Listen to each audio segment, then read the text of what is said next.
Hello again, this is BBC News. The latest headlines: clashes on the streets of Beirut as police use tear gas against protesters in the aftermath of Tuesday's massive explosion. Taking aim at the National Rifle Association, New York's Attorney General accuses the group of fraud and attempts to disband it. Let's go to Beirut now. The city's governor has estimated that the financial cost of that explosion could run to $15 billion. If he's accurate, well, it's going to amount to more than a quarter of Lebanon's annual economy. With its banks in crisis, a collapsing currency and one of the world's heaviest debt burdens, this is a bill that Lebanon simply cannot afford. Hani Boussali is the owner and CEO of the food importer Boussali Foods, based in Beirut, and he also heads the Syndicate of Food and Drink Importers in Lebanon, and joins us now. Hani, thanks very much indeed for being with us.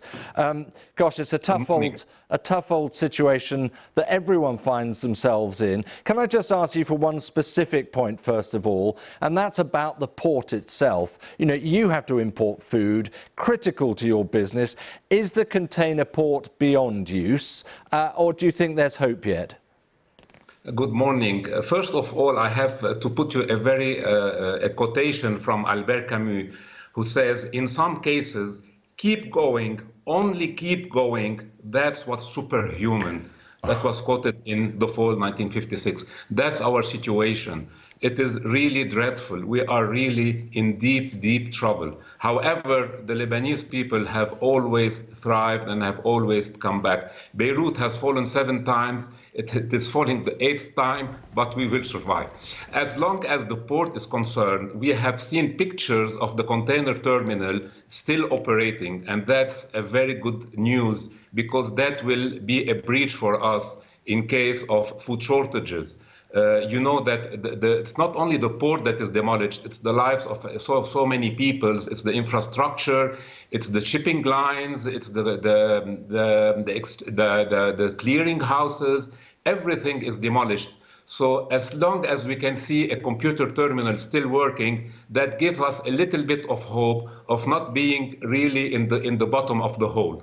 Right, and I mean, we have to recognise, Hani, don't we, that this explosion, dreadful as it clearly is not the cause of so much of the trouble that you find yourselves in. If you look at the state of the currency, for example, it must be desperately difficult for you to negotiate and trade on the bringing in of whatever it might be, grain, other food imports, when you've got a basically useless currency.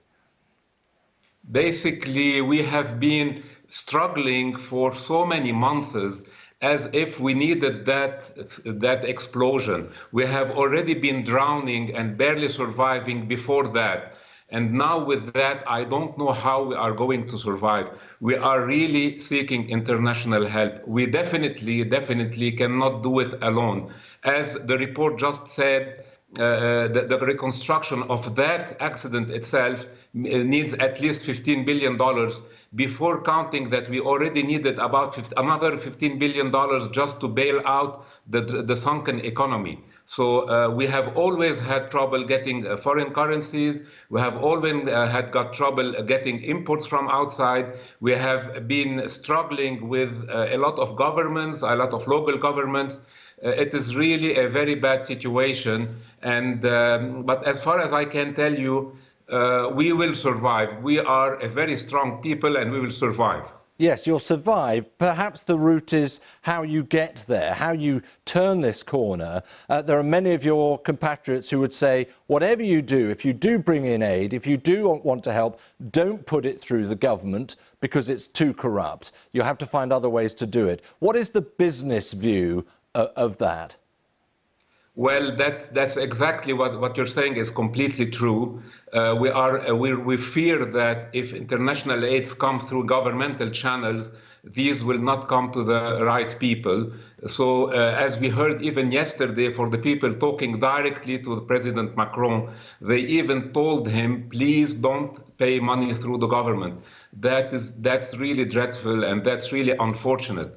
We will do our best to get our supplies as long as we look. During the war, during the civil war from 1975, the Lebanese people have always been able to function without a functioning government. So, well, that's not good news, but in times of trouble, you can always do that.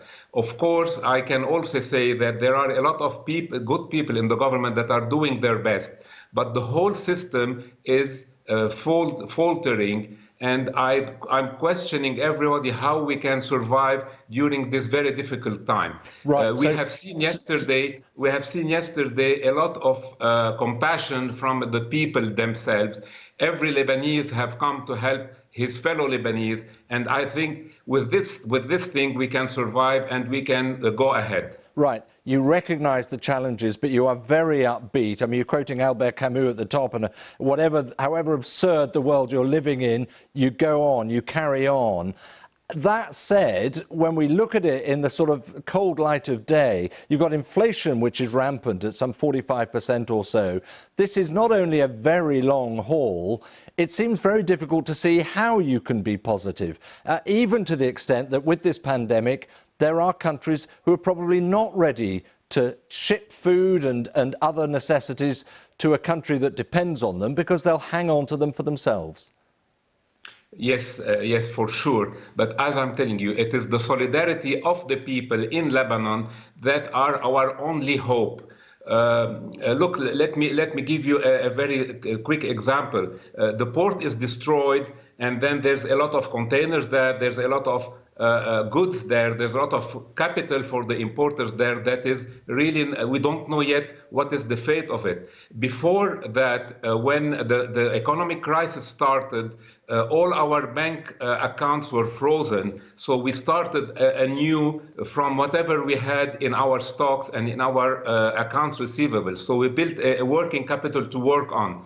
Now, with the blast, maybe 25% or more of our working capital who is stuck in the port are at stake. So even in that dreadful situation, we will try to do with whatever we are left and start again. This is the only thing that I can tell you. It is only by doing our own jobs and doing our own appreciation and our solidarity that we can go through. And definitely we need the support of a lot of people from outside. There's a lot of solidarity that is coming in. There's a lot of food aid that will be coming for the time being to help the people. There's a lot of people that have become homeless. There's a lot of people that have lost their dear ones. I personally was one of the people whose home has been partially damaged, and I had to move out to another house. Maybe I'm luckier than others because some other people are hanging on the streets and they cannot go elsewhere. It's a very, very tough scenario, isn't it? Hani, we appreciate your time, Hani Boussali, and thanks very much, and best of luck to you as well. I think we'd all agree that the challenges facing Lebanon are just off the scale at the moment. At least there is attention being focused on the plight of the country. That is a significant development, I suppose. We'll be focusing, of course, on the situation in Lebanon throughout the day here on BBC News, business elements as well as the humanitarian scale of what's hit the country. You're watching BBC News. Thanks for being with us.